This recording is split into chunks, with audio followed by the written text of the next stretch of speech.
नमस्कार.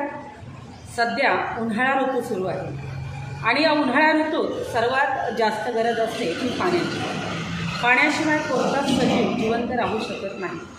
शिवाय पाणी ही नैसर्गिक साधन संपत्ती आहे आणि म्हणूनच आपण सर्वांनी पाण्याचा वापर काटकसरीने करायला हवा.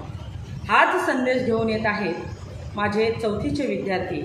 गीत लेखन केलं आहे कवी शाहीर गंगाधर साळवे यांनी. चला तर ऐकूया गीत. पाणी हे जीवन रे, पाणी हे जीवन रे, पाणी हे जीवन रे.